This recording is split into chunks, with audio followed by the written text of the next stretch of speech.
paid for water today. Not once, probably 3 or 4 times without noticing.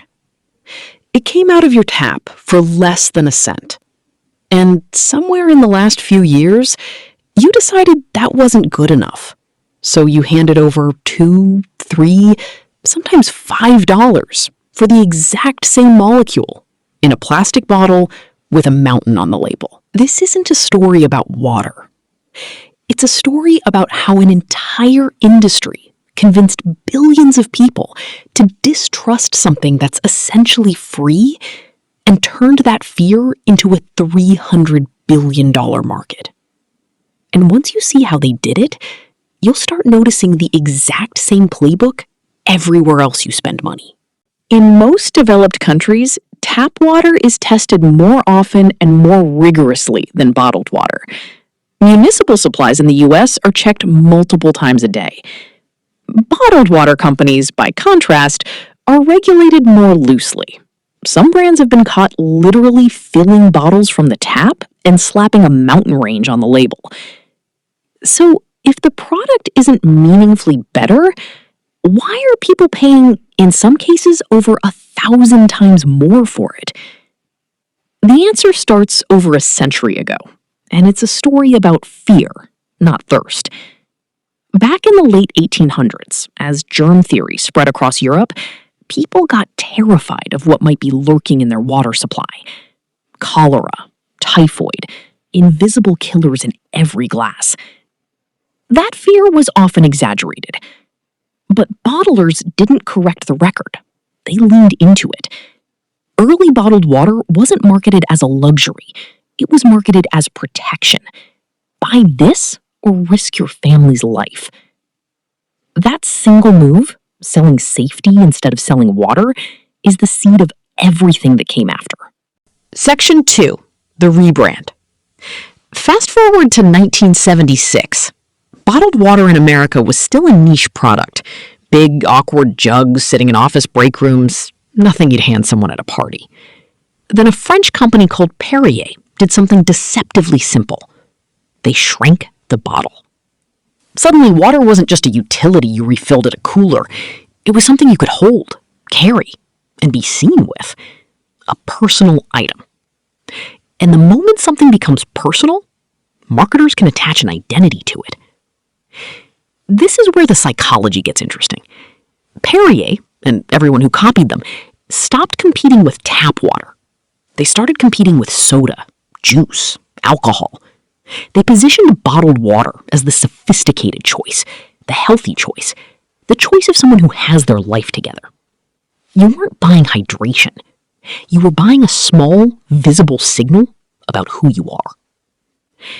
And here's the part that should genuinely bother you. Multiple industry marketers have said this part out loud. One Australian ad executive put it bluntly. The entire price gap between tap and bottled water exists because public water utilities are, in his words, lazy marketers. Section 3.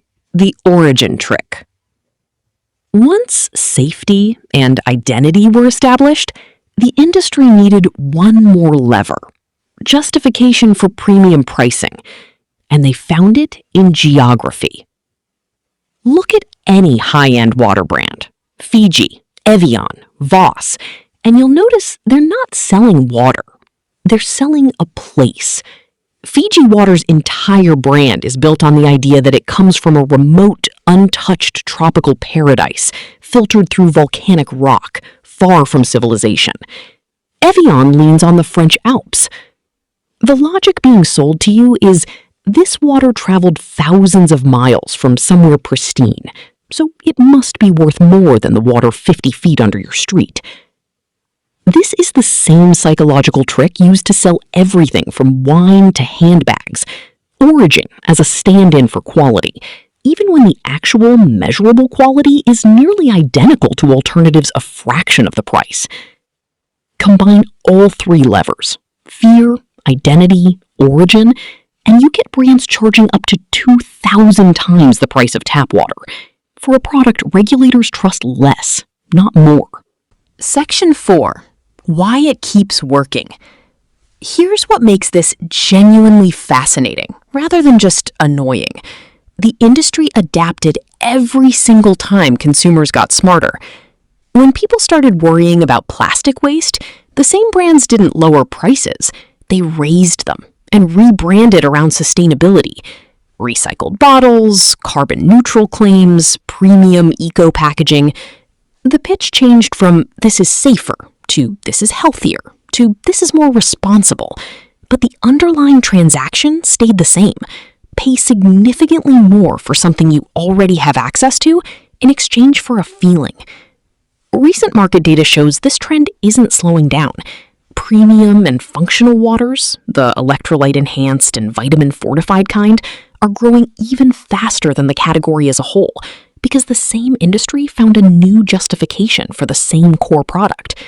The bottled water market is expected to keep growing well past $400 billion by the early 2030s, and premiumization is a major reason why. This is the real lesson. The industry never had to prove the product was better. It only had to keep giving consumers new emotional reasons to believe it was. So, what do you actually do with this? Not boycott bottled water forever. Sometimes convenience is a legitimate reason to buy something, and that's fine. The real value here is pattern recognition. Once you've seen this playbook, fear, identity, origin, repeated indefinitely, you'll start noticing it isn't unique to water at all. It's in supplements, sold on vague anxieties about your diet. It's in skincare, sold on origin stories about rare glacier ingredients. It's in nearly every product. The bottled water industry didn't get rich by making better water. It got rich by making you briefly forget that good water was already coming out of your tap. If this kind of pattern, where an entire industry is built on psychology rather than product, is interesting to you, that's basically what this channel's about. Every week, one company, one market, one piece of the economy, taken apart to show you how it actually works. Next week, the company that faked an entire medical breakthrough and got away with it for years. Subscribe if you don't want to miss it.